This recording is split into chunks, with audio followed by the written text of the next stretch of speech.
This is White Coat Investor podcast number 116, When to Get a New Car. Our sponsor of this podcast is SoFi, a long-term White Coat Investor partner. Hundreds of White Coat investors have refinanced with SoFi over the years. If you apply via the links in the show notes, not only do I get paid if you close a loan, but you'll get paid too, $300. If you're smart, you'll just have them apply that to your loan balance. But I suppose you could use it to buy a Frosty at Wendy's every day for 10 months too, if you want. SoFi also lends to medical and dental residents with $100 monthly payments. So it's a great option if you're not getting any sort of a repay subsidy to go through SoFi. They have a number of other products as well. They have a personal loan product. They have a mortgage product. It's not technically a doctor mortgage, but you can avoid PMI with less than 20% down with it. And they have some investing products as well, and SoFi Money, which is basically a high-yield checking account, which I've tried out. The only downside I've found with it, I'm trying to get them to make an exception for me, is you can't seem to move electronically. You can't pull money in there more than $100,000 a month. But if that's not an issue for you, it is a great account, and I'd already be using it as my main checking account. So check out those SoFi products today, including SoFi for student loan refinancing, which is what most of you white coat investors have used them for. Knocking a couple of percentage points off your interest rate can save you thousands and help you get out of debt months sooner. All right, for those of you who have been waiting, the White Coat Investors Financial Bootcamp book is now available on Audible. Go check it out. If you like listening to podcasts, you'll like Audible books. And so that's a great opportunity to listen to that and really get yourself up to speed with the rest of the white coat investors. If you haven't had a chance to look through the website, you'll notice that we have a recommendations tab at the top. And under that, we have all kinds of financial professionals that can help you. You can get advice on your student loans, for instance. You're not sure what to do, which IDR program to be in, whether you should go for public service loan forgiveness, whether you should refinance. There are a number of firms there who are experts just in student loans, and they'll help you decide which program to be in, how to file your taxes to maximize those benefits, which retirement account to use to maximize those benefits, etc. So check that out. Also, if you've got a new contract coming up, either a partnership contract or an employment contract, and want to find somebody to review that with you, to go over it and explain to you what it means, to even negotiate on your behalf, you can find people there as well under our contract advice and negotiation page. Of course, we have recommendations for doctor mortgages there. Hundreds of you have used those. And also refinancing your student loans with companies like our sponsor today, SoFi. You can go on there and see all the different companies that will give you cash back if you go through the White Coat Investor links and refinance. It doesn't cost you any more. It just literally puts cash in your pocket. Thanks for what you do. Doctoring is not easy. Lawyering is not easy. Whatever you do, you're a high-income professional. And you're paid a high income because your job is difficult and because usually there's high liability and often a 24/7, 365 component to it. So if you take call, thank you very much. Your sacrifices are appreciated. Today, we're going to go over lots of questions from listeners. We're going to take them from the SpeakPipe. If you haven't left a question on the SpeakPipe before, it's super easy to do. You can record a question up to 1.5 minutes long. Try to keep them shorter, though. And you do that at www.speakpipe.com/whitecoatinvestor. And you leave them there, we'll put them on the podcast. So far, we haven't had a SpeakPipe question yet that we didn't put on the podcast. But a lot of the other ones that come in via social media or via email, I leave out because I want to have your voice on the podcast whenever possible. Today, we're taking them from all kinds of places, though. So our first question on the SpeakPipe is Donnie. Hi, Jim. I'm an ER physician in North Carolina. I have a question about my individual 401k. I decided to open up an individual 401k at E-Trade after I earned some income from 1099 work. I decided to place it in an ETF inside the individual 401k, and I was just curious what your thoughts were on this approach. I've not really done much investing with ETFs, and this is my first time with an individual 401k, so I thought I would give it a try. Any feedback would be great. Thanks for all the work that you do. Okay, Donnie's question is one that a lot of people wonder about until they really understand how investing works. He's got an E-Trade individual 401k, which is fine. I think that's a great place to have it. They have all kinds of features. I think you can take loans at E-Trade. They have a Roth 401k option. They actually take IRA rollovers, unlike Vanguard. And of course, you can buy any ETF you want for a low commission. So if you want to invest in Vanguard index funds and your individual 401k is at E-Trade, you want to do it using the ETFs. Now, an ETF is an exchange-traded fund. So it's a little bit different from a traditional mutual fund. A traditional mutual fund, you basically trade at 4 p.m. Eastern every day. You can't buy and sell it throughout the day as it goes up and down. An exchange-traded fund, you can buy and sell throughout the day. And so it's really useful for people that are trying to time the market or trying to speculate, that sort of a thing. For those of us who are long-term investors, that's really not a particularly useful feature, but it is a feature of an exchange-traded fund. The really nice feature at a place like E-Trade is they usually charge a commission like $50 to trade a traditional mutual fund. But an ETF, they usually charge about $5. So it's dramatically cheaper to trade in that respect. In a taxable account, ETFs can be more tax efficient because of their structure, because of the way the ETF shares are made and the way they are dissolved. You can actually flush some of the capital gains out of the ETF. And so in a taxable account, they're significantly more tax efficient. As far as Vanguard's funds go, that's not so much the case. Vanguard's funds are a little bit unique. We'll get into that a little bit later in this podcast. Maybe they're slightly more tax efficient than Vanguard's traditional mutual funds, but there's not much of a difference there if you're using Vanguard index funds. So should you use an ETF? In your case, almost surely, because E-Trade doesn't offer low-cost index funds commission-free. You're going to need to pay a $5 commission every time you buy or sell those. And so use the ETF versions in order to keep your costs down. I have a similar situation at Charles Schwab and at Fidelity with my accounts there. My individual 401k is at Fidelity, and so I use the Vanguard ETFs because the commissions are cheaper. At Schwab, in my 401k for my partnership, it's the same deal. I use the ETFs because the commissions are lower. All right, our next question comes from an anonymous listener. Dear Dr. Dale, I'm looking for your opinion regarding purchasing a home. First, a little background about myself. I'm finishing a competitive internal medicine subspecialty fellowship this year. I will be moving to an expensive suburb of a metropolitan city in the northeast part of the U.S. I have worked for 1 year as a hospitalist between residency and fellowship. My wife is currently a part-time employee due to us having 2 very young children at home, and she will be going back to being a full-time employee within the calendar year. She will be making about $100,000 per year when she goes back to being full-time. I will be making in the mid $300,000 range. We have currently our investments, which are about $350,000. I have 0 student debt, and we have 2 529 plans with $4,000 in each. The homes we are looking at range around $800,000 to $900,000 range. I wanted to get your opinion regarding about those pricing of the homes will make me house poor. Am I buying too much house?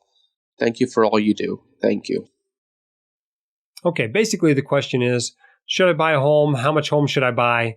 Sounds like they're going to an expensive place in the Northeast, expecting an income of about $450,000 and no student loans. Well, I'm a big fan of owning your home. I think once you are in a stable professional and a stable personal situation, you ought to buy a home. I think it's an important aspect of building wealth. Now, that doesn't mean you can't build wealth if you're a lifelong renter.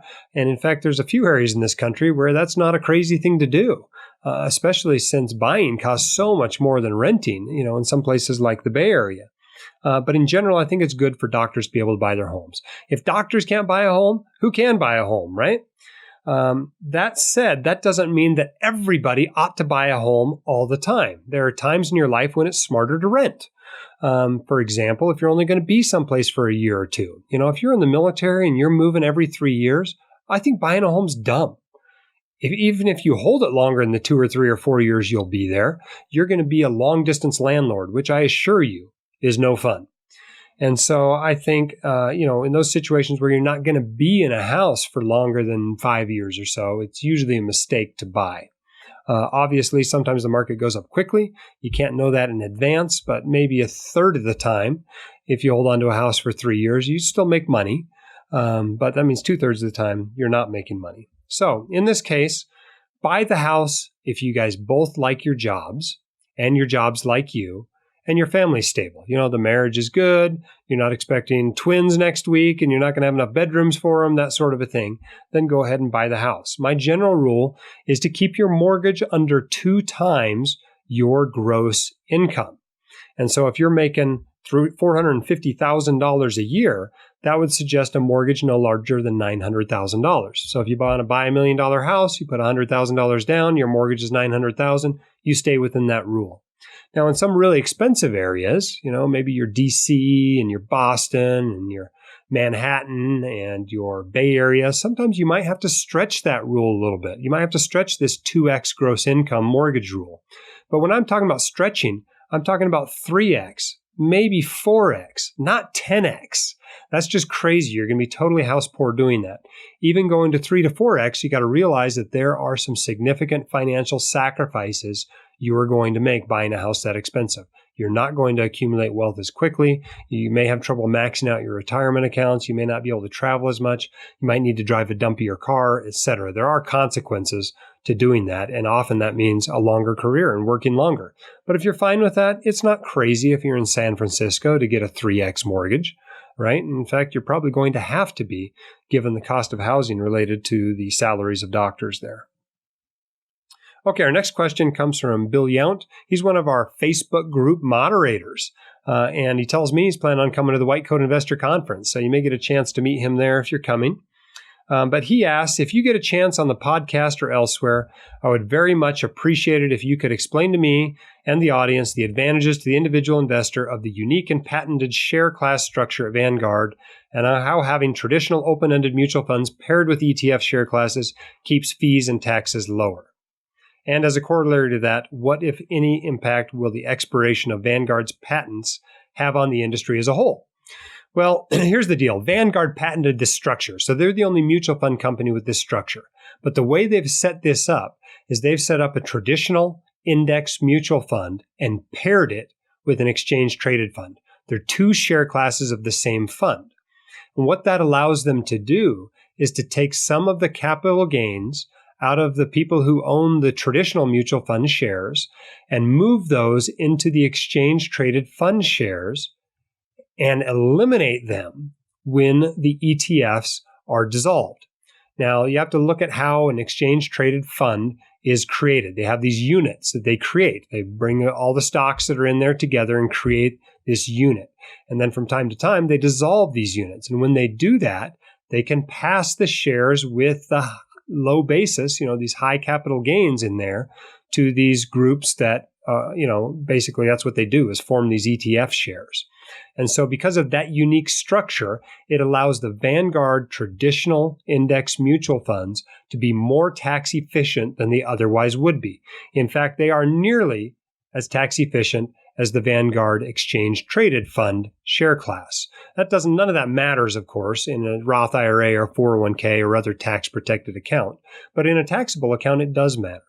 Now, if you go to someplace like Fidelity and you look at their traditional index mutual funds and you compare them to, iShares ETFs, what you will discover is for the similar stocks in the funds, the ETF is significantly more tax efficient. And so the benefit at Vanguard of this unique structure they have is they basically make the traditional mutual funds just as tax efficient as an exchange traded fund. Now that patent is going to expire eventually. I don't know exactly when it is, probably coming up soon, I would imagine. And so when that expires, what I hope to see is all the other mutual fund companies doing the same thing. Your Fidelity and your Schwab and your iShares and all these other companies that have these low-cost index funds. Hopefully, they will make them even more tax efficient by adding an ETF share class to them. So that's good for everybody. I don't see any downside there. Yes, it's not going to help Vanguard to raise money as quickly as it has, but geez, Vanguard's already the largest mutual fund company in the country, in the world. They don't need to get any bigger. It's okay if they have a little more competition there. All that does is drive down prices and make things more competitive, which is good for all of us. Okay, our next question. This one is also via email, and it's kind of an interesting one when I started researching. I know there are very few people in this group who are 50 plus. I am turning 51 this year and would like to know if you can do a post or a podcast on AARP membership and its pros and cons. I read mixed reviews online. Okay, AARP is the American Association of Retired Persons, right? So when you turn 50, you start getting these flyers in your mailbox, and they're trying to advertise their services. But here's the deal with it, right? This is an organization, which is basically a discount organization. You pay them an annual fee, and they take their big membership out there and they try to negotiate discounts for you. And so it's really a pretty simple mathematical calculation, right? You basically look at the discounts and see how much money you're going to save from the discounts, and you look at the price of membership and see how much that costs you. And if the discounts are larger than the price of membership, sure, why not, right? You're going to come out ahead financially. But the truth is, you don't need very many discounts for this to work out well. It costs $16 a year to be a member of the AARP. I mean, you basically need a discount on one hotel night and you're going to come out ahead. And so I think it's fine to join the AARP. The likelihood, if you actually try to use some of these discounts, of you not coming out ahead seems pretty low to me. I mean, it's $16 a year. And I think if you renew automatically, the price is even lower. But look at all the companies you can get discounts with, right? There's some long-term care options, a dental insurance plan, a vision plan, a Medicare supplemental plan, some Medicare RX plans. You can get insurance for your vehicle and life and property and business. You can get golf cart insurance, snowmobile insurance. They got all these health and wellness things, hearing aids, and LensCrafters offers discounts. There are travel discounts. Avis, Budget, Payless, Zipcar all offer an AARP discount. Several cruise companies offer an AARP discount.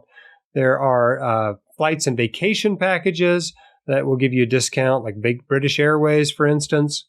Hotels and resorts, right? I mean, these are people you hear of, right? Best Western, Econo Lodge, Comfort Suites, Days Inn, Park Inn, La Quinta, Howard Johnson, Hilton, the Roadway Inn, Travel Lodge, right? These are not companies you've never heard of. Wyndham, right?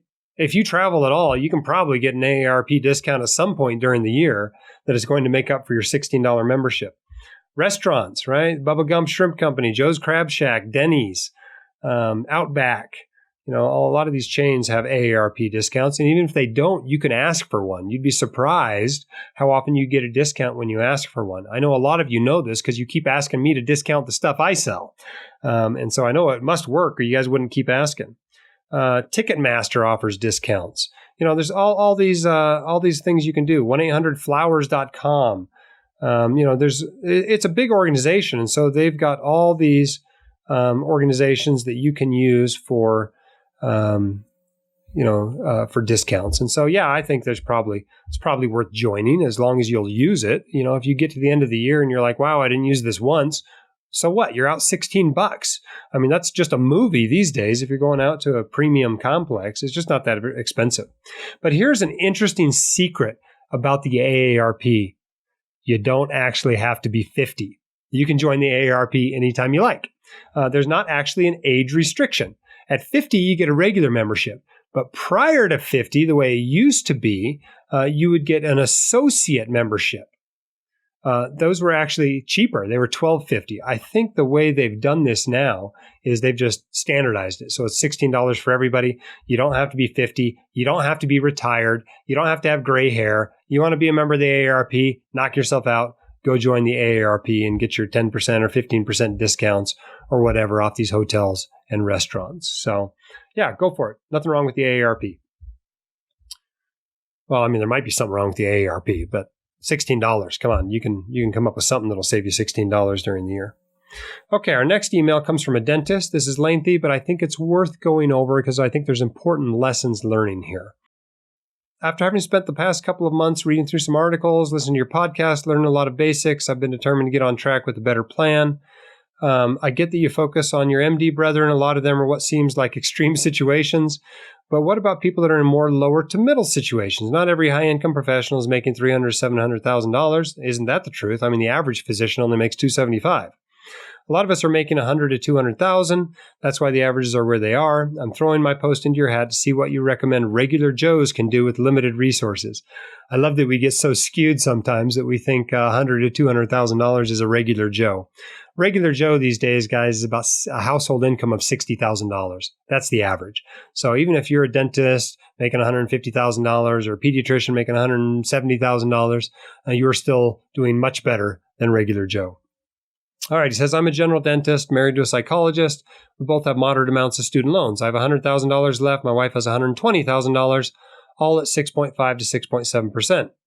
I graduated 7 years ago. I've been treading along with IBR and repay. I joined my father, who is also a dentist, with goals of taking over his practice. I thought it would be only a few years, but it's dragged out a lot longer than expected. I'm still working for him, and thus my income hasn't increased much. I currently work part-time with him and part-time at a community clinic that I started a couple of years ago and earned somewhere around $120,000 to $130,000. Bought a condo about 5 years ago for $185,000, and fortunately it's increased in value to about $420,000. Congratulations on that. That was a great buy. It's on a 30-year fixed 4% mortgage. My wife just graduated a couple of years ago, and this past year started a group private practice with 2 other psychologists. She'll make just under $100,000 in 2018. So that's a household income there, looks like about $230,000.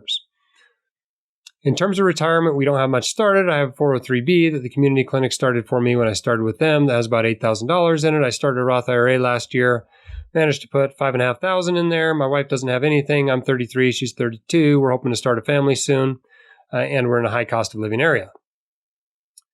I would love to increase our income, but between my wife's new business and how my income has stagnated the past several years, we aren't sure when it's going to go up. I will have several questions for you. Should we refinance our loans or keep repay to keep the payments low if we want to move to a bigger home in 5 years? I'm not sure why those issues have been put together, but I guess there are 2 questions in there. Should you stay in repay, or should you move to a bigger home in 5 years? I heard about mortgage acceleration on one of your podcasts. Do you think I'm in a situation where that would work well for me? Well, I'm not a big fan of mortgage acceleration. You guys who've heard all the podcasts, we had an entire podcast on mortgage acceleration, and it's mostly a scam, although there's a little bit of a free lunch there. It's pretty small. I understand. I opened my Roth IRA with Schwab and have started with their index funds. I understand I could buy the Vanguard funds there, but would have to pay their expense ratio. You mean commissions? At what point do you start looking at opening other retirement accounts at other firms? This may be a funny question, but you're only allowed 1 Roth IRA per person, right? No, you can actually have as many Roth IRAs as you want. You just can only contribute a total of $6,000 a year in 2019 to a Roth IRA. Any other general advice for someone in my position? Moderate loan, average income, married, and trying to move forward in life. Okay, well, there's a few things I think that are worth diving into in this email. That's why I read the whole long thing.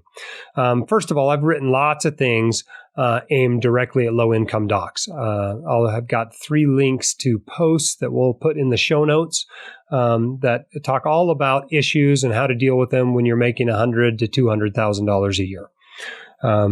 But about your situation specifically, the first thought that came into my head is, man, if you keep doing what you're doing, you're going to keep getting what you're getting. I mean, here you are, 7 years out of training, you're living in a condo, you still have a mortgage, you still have student loans, your income's still low, and you have essentially nothing in retirement savings. So if you stay on the path you're on, your financial life is not going to look much different 7 years from now. So something has to change. Now, I'm not meaning to be critical there. That's just math, right? You don't get a pass on math because you're a doctor. I wonder if the reason your dad is still working is because he hasn't yet discovered what you now appear to be discovering, that this plan does not lead to financial freedom. So what are you going to change, right? The income here is not terrible. You guys are making $220,000, $230,000 a year. Katie and I became millionaires in 7 years with an average annual income lower than that. It's not a terrible income. It is certainly possible to build wealth on that type of income. But that said, more income does make things easier. Let's not kid ourselves. So that's probably the logical place to start this process. If there's a way for your wife to get a job that pays more, or get a raise at her job, or work more hours, or start a side gig, that's a great thing to do. But I think the main thing here is to address your career. Honestly, it's time to have a frank talk with your father, right? Something like, Dad, I love working with you. It's been fun to follow in your footsteps. But financial reality has hit me in the face. I'm 7 years out of school. I still owe student loans. I'm still stuck in a rinky-dink condo, and I still have a below average income. When I joined the practice, I kind of had the idea that you were on your way out, but it looks like you really aren't, at least not for a while. I need to get my income up to take care of business for my family. That means I either need to find a job that pays more, open my own practice, or really get on some kind of set plan in the next few years to inherit yours. I might even need to move to a lower cost of living area. So I thought I'd start by talking to you about your career plans before I start making changes with mine. So I think that's kind of how my conversation would go. You need to solve that issue first and then move on to the other issues. The next issue is likely to get your spending down. That's tough to do in a high cost of living area, despite being in an area with low income taxes due to the cost of living. If you move somewhere else, that will likely have a major effect on your living expenses and probably not affect your earning or maybe even affect it positively. It may affect your spouse's earning, of course, so you have to take that into account. But I suspect if you're only putting $14,000 away in 7 years on a $200,000 plus income, that you're just not living on a budget. You got to learn how to live on a budget. You are pissing away all kinds of money that you don't realize is going away because you are not watching where it's going. And if you actually write down where your money's going, I bet you'll be surprised how much you're wasting on stuff that you don't even care about. So doctors need to budget too. I have a post that's the title, Doctors Need to Budget Too. And it's true. Until you've figured out how to save 20% of your gross income for retirement, you will benefit from being on a budget. Once you figured that out, it's time to really look at those student loans. You got to have a plan there. You got $220,000 in student loans on an income of $220,000. That's only a 1x ratio. That should be easily paid off in 5 years by living like a resident. Living like the average household income. You should be able to pay off 1x ratio in 5 years pretty easily. It'll help if you refinance them, but what's the alternative? Are you planning on dragging these out for another 18 years and then paying taxes on the forgiven amount for an IDR program? That's really not a winning strategy. You don't want to have student loans when you're in your mid-50s. I might even move those loans up ahead of retirement savings in priority. After that, of course, you can focus on your investments, but at this point, it's all about reducing your payments and your lifestyle spending so you can put more money toward building wealth, whether that goes to paying down debt or whether that goes toward investing. It really doesn't matter all that much, but the point is more of your income needs to be going toward building wealth or you're not going to build wealth. So I hope that's helpful. I think there's probably a lot of docs in that situation that thought they were going to get their father's practice and then are disappointed to find out that dad can't retire or dad works longer than you think or the practice isn't worth as much as you think or it's not a very profitable practice and you don't want to be there anyway or your spouse doesn't want to be anywhere near your dad or whatever. And I suspect there's been a lot of disappointments among doctors over the years in that sort of a situation. Okay, next question also comes from a dentist. Here's a little background info. I'm 31, a general dentist, graduated from dental school 6 years ago. Wife is a nurse. We paid off all our school loans. Good job. We have a 3-year-old child, 6-month-old child, live in California, make $240,000. My wife makes $100,000. We're putting 17% of our paychecks in Vanguard index funds to max out our 401k and Roth IRA, our HSA, and $30,000 toward my SEP IRA. We have a $657,000 mortgage at 3.875. I have a dental loan, a 10-year loan of $625,000 at 5%. I'd like to pay both these off quicker by making extra payments. And right now, I rent my dental building, would like to purchase a building to practice out of in 5 to 10 years. I believe you recommend paying down the highest interest rate loan first. However, our 5% loan is a lesser total dollar amount and has to be paid off in a much shorter amount of time, 10 years. Also, all the interest paid on my practice loan can be written off as a business expense versus the mortgage interest and property taxes of $9,000 each year on our home.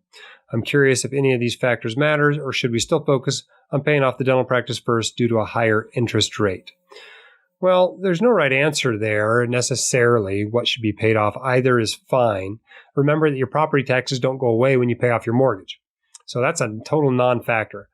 Also be sure you're comparing rates after tax. The mortgage interest may not be deductible for you or may only be partially deductible. But the real problem with this doc is there's a ton of debt despite not having student loans, and you're looking at taking on more. So I'm much more concerned about the total amount of debt than I am the interest rates or what order you pay them off in. buying a 3x income mortgage when you have a huge practice loan, looking into buying a practice building was maybe not the best move, but at least you got rid of the student loans first, right? Otherwise, it'd feel like you have 4 mortgages at once. I guess if you really want to build wealth quickly, consider downsizing the house, but otherwise, it's really just a matter of buckling down, working hard, and pounding on the debt. Obviously, if you pay off the practice loan first, you might feel like you're making more progress. It's a higher interest rate and will be paid off sooner. So I think that's probably where I would start with this one. All right, this next question comes from Twitter. Hi, doctor. I have a question. There's an agent contacting me regarding disability insurance. In his email, he says, if you reject a disability insurance or are denied, you may not qualify in the future. I don't know anything about this type of insurance. Well, that's a partial truth, right? You can reject disability insurance anytime you want. That's not going to affect your ability to get disability insurance down the road. They make you an offer and you say, I don't want it. That doesn't mean you can't buy it the next day or the next week or the next year. But if you're denied, that can affect your ability to get disability insurance down the road. One of my WCI network partners, the physician philosopher, got denied on his disability insurance, and I think he still doesn't have disability insurance to this day. So what a good agent will do is they will shop you around informally to the companies and say, hey, I got somebody here with diabetes, or I got somebody here with hypertension, or I got somebody with a long history of low back pain. What's his option going to be? Is he going to be able to get insurance for you? And they do this informally. So you're not technically denied coverage. Because when you apply for coverage again, one of the questions they ask you is, have you ever been denied coverage? And if they only shopped you around informally, you can say no. If you actually applied formally and got rejected, then you have to say yes. And that's going to make it more difficult to get coverage. Hope that's helpful. All right, another question from the Facebook group. I'm finally getting wise to the fact that our retirement accounts, around $250,000 at UBS for the past 5 years, are making minimal progress and have big fees. Yep, we all come to that realization someday, don't we? I'm looking into moving everything elsewhere and simplifying. I can roll over some into my employer-based 401k, but my husband is currently not employed and doesn't have that option. We are looking at Fidelity and Betterment. Any other ideas or recommendations? Any timing or tax concerns? What about 529 plans? $20,000 we have there. Thanks. Okay, well, here's the deal. Fees matter. If you can get lower fees, that's a good thing to do. My general default answer for where to invest is Vanguard. They're the only mutual fund company, and they operate at cost. And so as a general rule, you'll find lower fees and expenses there. Now, in some ways, you get what you pay for. And the customer service at Vanguard often is not as good as you might find at Fidelity or Charles Schwab. And so you have to kind of weigh those two factors. It helps at Fidelity and Charles Schwab and places like Betterment that use Vanguard funds that they have low-cost index funds available of their own. And it's perfectly fine to use the low-cost Fidelity index funds. Remember, they have 2 types of Fidelity, so you got to be careful. But use their low-cost ones, that's fine. Same at Schwab. The important thing is you keep your costs low and you get the market return. And you can do those at both those places. Having Vanguard in the name doesn't necessarily mean you're going to perform better. Although that's not a bad screen when you're picking mutual funds out of your 401k. If it starts with Vanguard, chances are it's a pretty good fund. So what should you do in this situation? Well, you can roll yours into your 401k. That's fine. If your husband has retirement plans and he's not employed, his only option is to put it into a traditional IRA. So if you do that, you probably can't do backdoor Roth IRAs for him going forward. So you're really weighing that opportunity versus the higher costs you have at UBS. It's hard to say what the right answer is. I guess if it's a lot of money, I would, maybe leave it at UB. Maybe I'd just bring it over and get lower costs on all that money. If it was a small amount of money, maybe I'd look at just paying the taxes and Roth converting the whole thing into your Roth IRA. So you can keep doing backdoor Roth IRAs. If it's somewhere in between, maybe you roll it over to a traditional IRA and you stop doing backdoor Roth IRAs for him. You can still do them for yourself, but those are the main issues. As far as 529 plans go, you can roll stuff you've already contributed to a low-cost plan, like the Utah plan or the Nevada plan, the California plan, the New York plan. Those are all very low-cost plans. I'm kind of partial to Utah, but those other ones are fine too. And then, of course, going forward, you want to look at your own state and see if you get a tax break for your state. And if you do, use that plan for your contributions. If you don't, again, go to the low-cost plans that offer good funds. These are Utah and Nevada and California and New York. Occasionally you'll see some other ones in that list, but those are always in the top 5 or 10. So I'd go to one of those plans with your 529 money. I would not leave it someplace where you're paying high fees, because that does slow down how quickly things grow. It really does make a difference in the long term. Okay, the next couple of questions both come from the Facebook group, and I read them within a few minutes of each other, and I thought it was really interesting to kind of compare and contrast them. They're all about cars, and I called this podcast When to Get a New Car, based on these two questions. Here's the first one. I left my current car worth $2,000 on the East Coast with plans to ship it to the West Coast. That'll cost me about $1,500 where I'm doing residency. I had it inspected, and our mechanic friend quoted repairs as being greater than $2,000 for everything. But my dad can do some minor things himself, like the control arms and engine mounts, to get it to better running conditions for just a few $100s for parts. Do I look into buying a used car on the West Coast, or do the minimal repairs and bring it over here for residency? I'm not sure how the car will sell if I don't do the minimal repairs, though. I think I'm leaning towards buying a car over here, but wanted more knowledgeable opinions. The car would probably be worth $1,000 before repairs and $2,000-ish after repairs. Okay, at a certain point, you got to go, the car's totaled. All right, if it costs more than $2,000 to repair, and it's only going to be worth $2,000 when you repair it, it's totaled. It's time to get rid of it. Get whatever you can out of it. If you can sell it for $1,000, that's wonderful. If you can take it down and get $300 from the junkyard, that's great too. If it's still drivable and you're not going all the way across the United States, maybe you can drive it around for a couple of months until it formally dies. But at a certain point, you got to go, okay, that's it. This one dies. This one died. When you're at a very low-cost car, that happens a lot. Right? If you're driving a $1,500 car, the clutch goes out, the engine goes out, the transmission goes out, the car's totaled. You're done with it. So it's time to get a new car. Now in this, there's actually another factor here. It's going to cost $1,500 to ship it. No way would I pay $1,500 to ship a $2,000 car. I for sure would sell it, get your $1,000 out of it, go across the country and buy a new $2,000 car, or buy a $5,000 car, or whatever, right? Get yourself some transportation so you can get around at residency. Don't go buy a $25,000 car on credit, but it's okay to get a little bit more car than a $2,000 car while you're over there, so you can make it when you're on call. But come on, this one's dead. You're done. If you're not comfortable driving it across without making these repairs, and you are talking about paying to ship it, it's time to get rid of it. Now compare that to the next question I read on the Facebook group. Advice needed. I'm expecting a baby in July. I want to buy a new car with a third row. Okay, you're expecting one baby and now you need a third row. That's interesting. I'm assuming there's some other kids here, but maybe not. I'm planning to buy a Nissan Armada, but the current lease is not up until February 2020. Holy smokes. So you're a year into a lease and you're talking about buying another car with 3 rows.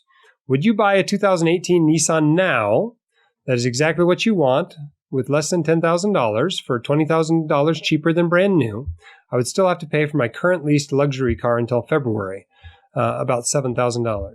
Or would you wait until the old lease is up in February 2020 and buy a brand new 2019 that qualifies for $10,000 in rebates? Or would you wait until the old lease is up in February 2020 and buy a brand new 2020 at full price? Okay, well, that is pretty interesting, right, to compare these two. One person's talking about swapping a luxury car that was leased a year ago for another brand new car. And the other one's trying to figure out how to drive around a $2,000 car even longer. There's a huge range between these two things that is entirely reasonable.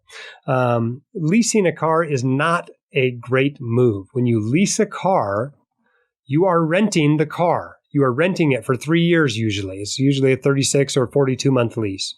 And you got to look at the numbers here, because when you are leasing a car, you are renting a car, and the person renting it to you wants to make a profit. They have their own business expenses above and beyond the cost of that car. So they have to charge you enough to cover the cost of the car. They have to charge you enough to cover their expenses, and they have to charge you enough to make a profit. Now, obviously, that's going to cost more than just the cost of the car. So even if you want to swap your cars every 3 years, which has got to be the most expensive way to drive a car, buying it is probably still the best move, right? It's not that expensive to sell a car. And so leasing very rarely is going to make sense. Now, if for some reason your crazy employment contract says, we'll cover a lease or something, well, you may be stuck in some sort of weird situation like that. But in general, even if you're writing the car off for a business, you can do that owning it just as easily as you can leasing it. So leasing is not a great move. And you can see why. You get into situations like this where you're stuck holding onto a car you don't want for another year and a half, I guess it's less than a year and a half, for another 9 months anyway, instead of buying what you want now. It's just kind of crazy to be doing that with cars. Now, doctors can afford to make lots of mistakes because of their high income, but habits like this kill the average household in America. They just cannot do this on an income of $60,000 or $70,000 or $80,000 of churning these cars like this. And the truth is, even some doctors that do this, it really retards their financial progress. So what should you do in this situation? Well, I would probably quit leasing, no matter which one you do. By 9 months from now, just be done with the leasing game. Stop leasing cars. If you don't have the cash to buy the car, buy a less expensive car. If you don't have the cash to buy a less expensive car, well, and you got to borrow for it, it ought to be a $5,000 car or less. Cindy and I were just looking at each other and talking before this podcast came on, and she's like, dude, I drove a Honda Civic until I had my fourth kid. We both drive Sequoias now, and that's fine. We can afford to do it. But the truth of the matter is people are buying cars because they have one kid. They're like, I'm having a kid. I got to get a minivan. What are you going to carry around for that kid? One kid you can do just fine in a sedan. In fact, 2 kids works just fine in a sedan. Now, if you got 3 kids in car seats, they might not fit across the back row of a sedan. You may have to get a third row at that point, or at least something that's a little bit wider so you can put in 3 car seats. But come on, for the first and second kid, you don't need to buy a special car for that. Okay, let's go on to our next question. This one also in the Facebook group. We recently received a notice from that the USAA S&P 500 Index Fund is going to change around July 1st. It will no longer track the S&P 500, but the Victory US Large Cap 500 Index, a custom index. Have any of you received this? Do you plan to accept the changes and leave the money as it is, or switch to a different account that will allow you to continue to track the S&P 500? I would love to hear any thoughts on this. Well, understanding this, you've got to understand how these index funds are made and put together. Now, a typical index fund follows an index. Now, if it's that company's own index, it's very cheap. Otherwise, if you're using somebody else's index, you've got to pay them some licensing fees. And that can be kind of expensive. And you'll notice because of this, every few years, Vanguard changes what indexes they're following. It doesn't make a huge difference because the correlation between all these indexes is usually 0.999. So it really doesn't matter all that much. But getting low costs does matter. And so the cheaper the index, the lower the costs. So this is a good thing for USAA, right? They're instead of paying Standard & Poor's all this money to license the S&P 500, they're basically using their own index that's going to be much cheaper for them. So that's a good thing for the investors. I wouldn't worry much about that. However, I wouldn't invest at USAA in the first place. And I say that as a loyal USAA customer for decades. I've got my insurance. I've still got a checking account at USAA. We use them for all kinds of things, but I do not use them for investing. And so if you ask people that have been in the investing world for long about USAA, they will tell you in general that yes, use them for insurance and go to Vanguard for your investments. The USAA expense ratios are not terribly high, but they're still 0.3, 0.4.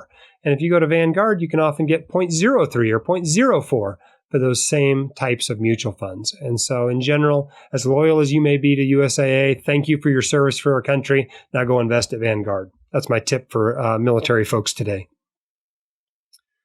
Okay, next question. I have a question about 401k transfers. I want to transfer my 401k to a company with lower fees and a better selection of funds. My problem is if I transfer my 401k, I will have to liquidate it and buy new funds at market highs. All of my dollar cost averaging by regular buying funds in my 401k over the past 10 years will be for nothing. Is there a way around this without market timing? I think we're not understanding exactly what is going on here. If you are transferring your 401k from one company to another, you often cannot transfer in kind. Often you have to liquidate in one account, move it over, and rebuy mutual funds in the other account. That's not that big a deal, right? Because let's say the market is at $20,000 today. You sell your funds, you move it over to the other company, and you buy the same funds or similar funds. Again, the market's at $20,000 or 20,000 points or whatever it is. But the point is, you're not somehow all of a sudden screwing up all the dollar cost averaging you did over the last 10 or 20 years. Those effects still take place just like they would have otherwise. Now, you can get burned in that situation if the market rises dramatically in the week or two while your money's being transferred from one company to the other. You could miss out on those gains. If the market went up 2 or 3%, you basically missed out. You had an opportunity cost or 2 or 3%. But the market can also go down. And you can get a windfall there. If you pull your money out of the market, it falls 3%, and then you reinvest in the new 401k, you just saved a 3% loss. That's just like a 3% gain. And so it can go both ways. I wouldn't worry about it too much. If you've got a good reason to be changing from one provider to another, just make the change. Try not to calculate how much money you lost or gained by doing so. It'll drive you nuts. But I think you got to also just understand what's going on here. When you change from one provider to another and you're buying the same percentage of stocks in your account, you are not buying high somehow. This is all the same stuff you've been putting money in over decades. Okay, next question. Do you have to become an S Corp to contribute the employer portion, $19,000 to a solo 401k, or can it be done as a sole proprietorship? Well, first of all, the $19,000 portion is not the employer portion. It's the employee portion. And the way 401k rules are set up is that an employee can make a $19,000 a year contribution to a 401k. If you're over 50, you get an extra $6,000 catch-up contribution there. The additional portion, the match or the profit sharing, that is the employer portion of the 401k. And the total of employee and employer contributions can be $56,000 per year. Now, you don't have to be an S Corp to use an individual 401k. A sole proprietorship can do it just fine. A partnership can do it. An LLC taxed as a sole proprietorship, partnership, or S Corp can do it. You don't need an S Corp just for that. What you use an S Corp for is to divide your income into salary and distribution. The benefit of calling some of your income distribution is that you don't have to pay payroll taxes on it, primarily Medicare taxes for doctors. The benefit of calling it salary is you can use it to contribute to retirement accounts. Obviously, you got to pay the payroll taxes, and so there's a balance there in how much you call salary and how much you call distribution. You also have to stay within the IRS guidelines for how much you got to pay as a salary, and basically that is a reasonable salary for the work being done. Next question, also from the Facebook group. I'm hearing some financial advisors offer a cash value life insurance, aka whole life insurance, to build up enough dollars for the eventual income-driven repayment tax bombs. I smell BS from a mile away, given that I can make much higher returns with Vanguard with much less fees. My friends think the cash value returns are guaranteed at 5%. What do you guys think? Holy crap, somebody is doing a lot of selling here. First of all, you do not get 5% guaranteed returns on cash value life insurance. If you look at the guarantees, what you will find is you will have negative returns for the first 5 to 15 years, and then typically low returns up to about year 20 or 30, and then moderate returns. The guaranteed returns, if you hold on to a whole life policy bought today from age 30 to age 80 or 85 or so, you will see that they are guaranteed at about 2% a year. They are projected at about 5% a year. And until you've held on to that thing for 30 years or so, you're not even going to be close to that 5%. And so there certainly is not a guaranteed 5% return. You'll be doing well if you get 5%. I'd expect 3 or 4% on a policy held for 50 years starting today. But, this is not a great place to put money that you're going to need for an IDR tax bomb in 5 or 10 or 15 or 20 years. You can definitely make higher returns in more traditional investments. Well, I guess I can't say definitely, right? There's no guarantee. Maybe the market melts down and we have a 1930s kind of situation. But boy, I'll tell you which way I would bet on that one for money that I need in a relatively short period of time. So no, I don't think a cash value life insurance plan is a great place to save up money for an IDR tax bomb. Bear in mind, I don't think IDR forgiveness is a very great option for most doctors. I mean, this is like a desperation option for people who have, student loans that are 3x, 4x their income. This is really, you're in a terrible debt to income ratio when you're starting to consider getting the IDR forgiveness. And the reason why is that, it takes 20 to 25 years of payments to get IBR, pay, repay forgiveness. And that forgiveness, unlike public service loan forgiveness, is fully taxable. So what would typically happen is you make payments for 25 years, and then you end up owing a tax bill that's about the same amount as the debt was originally. So this just isn't a great way to go unless you're in a pretty desperate situation. All right, we're getting toward the end here, so we better start wrapping this up.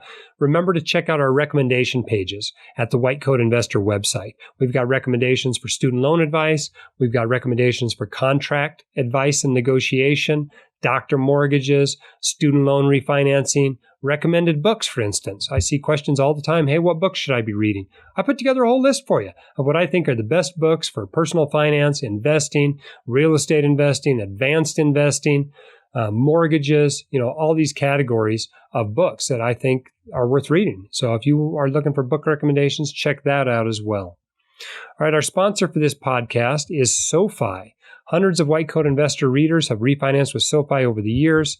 If you apply via the White Coat Investor links, you will get $300 cash back in addition to very low interest rates. And so that is a great thing to do. If you are in the market for refinancing your student loans, be sure to include SoFi in your search. You can get an estimate of the interest rate you will pay in a couple of minutes online. It really is super easy. When I ask people who've refinanced their loans what they wish they'd done differently, they all say, I wish I'd done it earlier. So get off your duff, go refinance your loans today with SoFi. They've even got a program for medical and dental residents. If you've got private loans during residency, you might as well refinance them, right? Why pay 8% when you could be paying 4.5% or 5%? There's really no reason.